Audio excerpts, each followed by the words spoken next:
ಈಗ ಒಂದು ಸಂದರ್ಭ ಇತ್ತು. ಈಗ ನಾವು ಕಾಲೇಜಲ್ಲಿದ್ದಾಗ, ಸ್ಕೂಲಲ್ಲಿದ್ದಾಗ ಈಗ ಬನ್ನಂಜೆ ಅವ್ರದ್ದು ಸಾಕಷ್ಟು ಅಂಕಣಗಳು ಬರ್ತಾ ಇತ್ತು, ಓದ್ತಾ ಇದ್ವಿ, ಸಾಕಷ್ಟು ವಿಚಾರಗಳನ್ನು ತಿಳ್ಕೊಳ್ಳೋದಕ್ಕೆ ಅವಕಾಶ ಆಗ್ತಾ ಇತ್ತು. ಅದು ಉಪನಿಷತ್ತುಗಳ ಬಗ್ಗೆ ಇರ್ಬೋದು, ವೇದಾಂತಗಳ ಬಗ್ಗೆ ಇರಬಹುದು, ಅಥವಾ ಪುರಾಣಗಳ ಬಗ್ಗೆ ಇರ್ಬೋದು, ರಾಮಾಯಣ ಮಹಾಭಾರತದ ಇರ್ಬೋದು. ಈಗ ಸಾಕಷ್ಟು ವಿಸ್ತೃತವಾದಂಥ ಲೇಖನ ಇರ್ತಿತ್ತು ಮತ್ತು ಒಂದು ರೀತಿಯಿಂದ ಅಟ್ಮಾಸ್ಫಿಯರ್ಗಳು ಬರ್ತಿತ್ತು. ಆದರೆ ಇವತ್ತಿನ ಪರಿಸ್ಥಿತಿಯನ್ನು ನೋಡ್ತಾ ಇದ್ದಾಗ ಒಬ್ಬರು ಒಂದು ಹೇಳುವಂಥದ್ದು ದೂರದ ಮಾತು, ಇನ್ನೊಂದು ಕಡೆ ಯಾವ ಆಚಾರ್ಯತ್ರಯರು ಕೂಡ ಪ್ರಾತಸ್ಮರಣೀಯರಾಗಬೇಕಿತ್ತು ಅಂತಹ ಆಚಾರ್ಯತ್ರಯರ ಒಬ್ಬರ ಮೇಲೆ ಒಬ್ಬರು ಮಣ್ಣೆರಜುವಂಥ ಕೆಲಸವನ್ನು ಮಾಡುವಂಥವ್ರು ಕೂಡ ಇವತ್ತು ಸೇರ್ತಿದ್ದಾರೆ. ನಮ್ಮ ಮೊನ್ನೆ ತಾನೇ ಉದಾಹರಣೆಗೆ ಉಡುಪಿ ಅಂತ ಮಠದ ಆವರಣದಿಂದಲೇ ಅಂತ ಒಂದು ಹೇಳಿಕೆ ಶಂಕರ ಭಗವತ್ಪಾದರ ಬಗ್ಗೆ ಬಂದಿದೆ ಅನ್ನೋದಾದರೆ ಅದನ್ನು ಹೇಗೆ ನೀವು ಮುಂದಿನ ತಲೆಮಾರಿಗೆ ತಲುಪಿಸೋಕ್ಕಾಗತ್ತೆ? ಎಲ್ಲಿ ಉಪನಿಷತ್ತು ಬಗ್ಗೆ ಹೇಳೋಕ್ಕಾಗುತ್ತೆ? ಯಾವುದು ಮೇಲೆ ಏರಬೇಕು ನಮ್ಮ ಥಾಟ್ ಪ್ರೊಸೆಸ್ ಅಂತ ಏನು ಹೇಳ್ತೀರಿ, ಅದು ಎಲ್ಲಿ ಹೇಳೋದಕ್ಕೆ ಸಾಧ್ಯ ಆಗುತ್ತೆ ಅಂತ?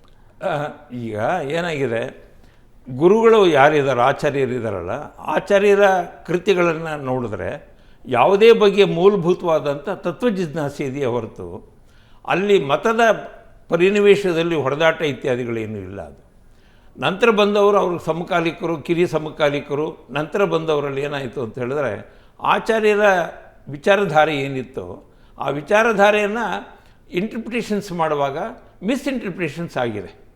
ಮಿಸ್ಇಂಟರ್ಪ್ರಿಟೇಷನ್ಸನ್ನು 3 ಜನವೂ ಆಗಿದೆ. ಅದು ಶಂಕರ ಭಗವತ್ಪಾದರ ಮಾತ್ರ ಅಲ್ಲ, ಮಧ್ವರು ಮತ್ತು ರಾಮಾನುಜರಲ್ಲೂ ಈ ಥರ ಮಿಸ್ಇಂಟರ್ಪ್ರಿಟೇಷನ್ಸ್ ಆಗಿ ತುಂಬ ಮುಂದಕ್ಕೆ ಹೋಗಿದೆ. ಅದನ್ನು ನಾವು ಇವತ್ತು ಜನಕ್ಕೆ ಸರಿಯಾದ ಸ್ಪಷ್ಟವಾಗಿ ನೋಡಪ್ಪ, ಇದು ಶಂಕರ ಭಗವತ್ಪಾದರು ಹೇಳ್ತಾ ಇದ್ದಿದ್ದು ವಿಚಾರ, ಇದು ಅವರಲ್ಲಿ ಯಾವುದು ಇದನ್ನೇನು ನಂತರದಲ್ಲಿ ಎರಚಿದ್ದು ಆಚಾರ್ಯರಲ್ಲ. ಮಧ್ವರಲ್ಲಿ ಎಲ್ಲೂ ಕೂಡ ಶಂಕರ ಪ್ರಸ್ತಾಪ ಇಲ್ಲ.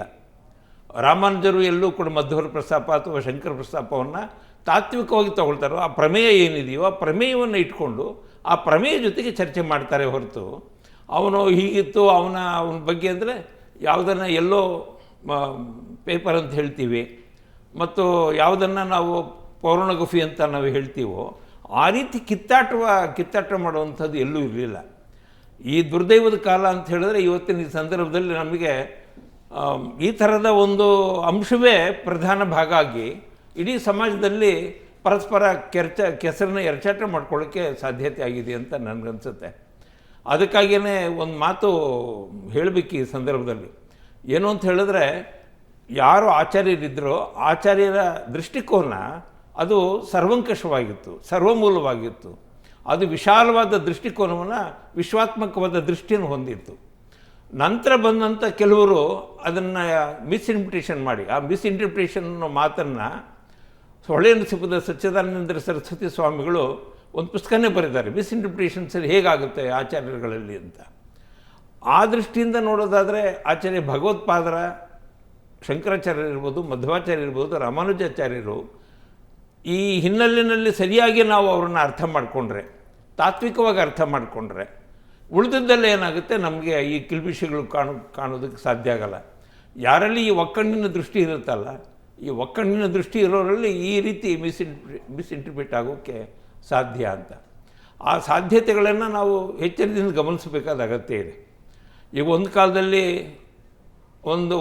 ಒಂದು ಅಂಶ ಹೇಳಬೇಕು ನಿಮಗೆ. ಡಿ ವಿ ಗುಂಡಪ್ಪನವರು ಒಂದು ಸರಿ ವಿಶ್ವೇಶ್ವರ ಅವರ ಹಾನಗಲ್ ವಿರೂಪಾಕ್ಷ ಶಾಸ್ತ್ರಿಗಳ ಹತ್ರ ಹೋದಾಗ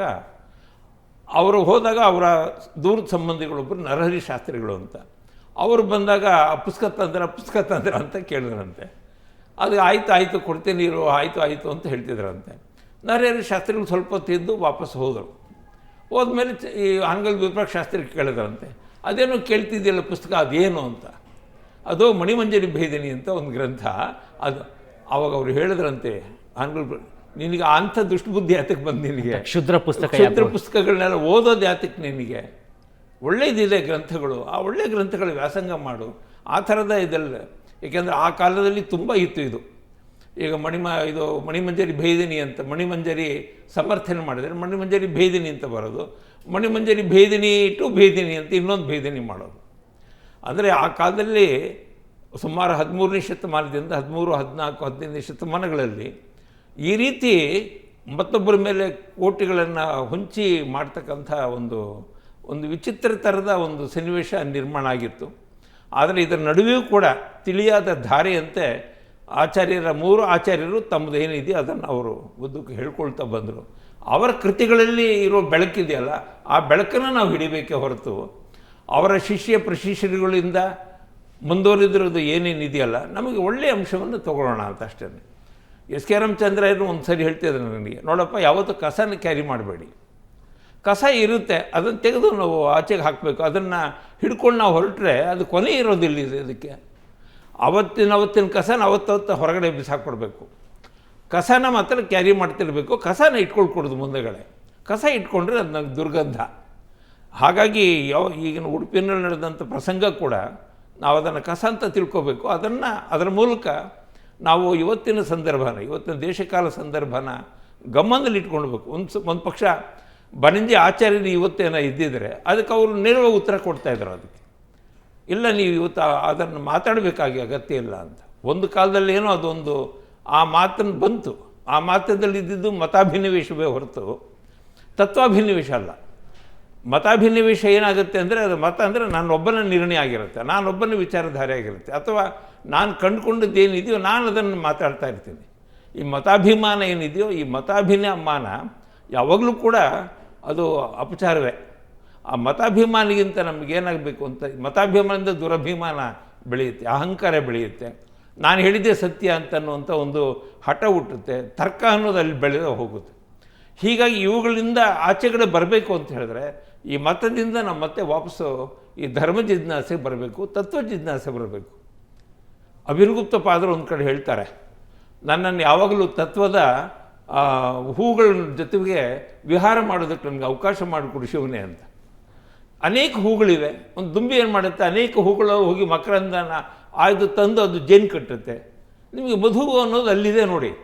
ನೀವು ಮಾಡಬೇಕಾದ್ದೇನು ಅಂತ ಹೇಳಿದ್ರೆ, ನೀವು ಹೋಗಿ ಯಾವುದಾವುದೋ ಒಂದು ಬೇರೆ ರೀತಿ ಇರುವಂಥ ಹೂಗಳ ಜೊತೆಗೆ ಅದರ ಮಧು ತುಂಬುವಂಥ ಮಕರಂದ ಇರೋ ಕಡೆ ತೊಗೊಂಬಂದರೆ ನೀವೊಂದು ಜೇನುತುಪ್ಪವನ್ನು ಮಾಡ್ಕೋಬೋದು. ಒಂದು ಜೇನಿನ ಹುಟ್ಟನ್ನು ನೋಡ್ತೀರಿ, ಜೇನನ್ನು ನೋಡ್ತೀರಿ, ಅದನ್ನು ಸವಿತೀರಿ ನೀವು. ಅಭಿರ್ಗುಪ್ತ ಪಾದರು ಇದನ್ನು 12ನೇ ಶತಮಾನದಲ್ಲಿ ಈ ಮಾತನ್ನು ಹೇಳಿದ. 11ನೇ ಶತಮಾನ ಅವರು ಕಾಶ್ಮೀರದ ಬಹಳ ದೊಡ್ಡ ಆಚಾರ್ಯರವರು, ಅವರು ಈ ಮಾತನ್ನು ಹೇಳ್ತಾರೆ. ಇದೇ ಮಾತನ್ನು ನಾವು ಉಳಿದ ಆಚಾರ್ಯಗಳಿಗೂ ಕೂಡ ಅನ್ವಯ ಮಾಡಿ ನೋಡಬಹುದು. ಬರಂಜೆ ಗೋವಿಂದಾಚಾರ್ಯರು ಕೂಡ ತಮ್ಮ ಇಡೀ ಬರವಣಿಗೆಯಲ್ಲಿ ಈ ರೀತಿಯಲ್ಲಿ ಅವರೊಂದು ರಾಮಾಯಣ, ಭಾರತ, ಭಾಗವತ, ಆಮೇಲೆ ಅವರು ಮಧ್ವಾಚಾರ್ಯರ ಸರ್ವಮೂಲ ಗ್ರಂಥಗಳು ಎಡಿಟ್ ಮಾಡಿದಿರ್ಬೋದು, ಆಮೇಲೆ ಅನೇಕ ಕೃತಿಗಳಿಗೆ, ಅನೇಕ ಸ್ತುತಿ ಗ್ರಂಥಗಳಿಗೆ ಅವರೇ ವ್ಯಾಖ್ಯಾನ ಮಾಡಿದ್ರು, ಟಿಪ್ಪಣಿಗಳು ಬರೆದರು.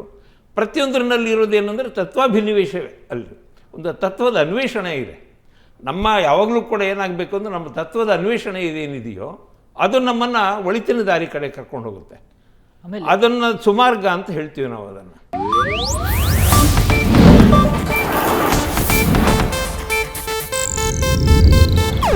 ಇದು ಏಷ್ಯಾನೆಟ್ ನ್ಯೂಸ್ ನೆಟ್ವರ್ಕ್ ಪ್ರಸ್ತುತಿ.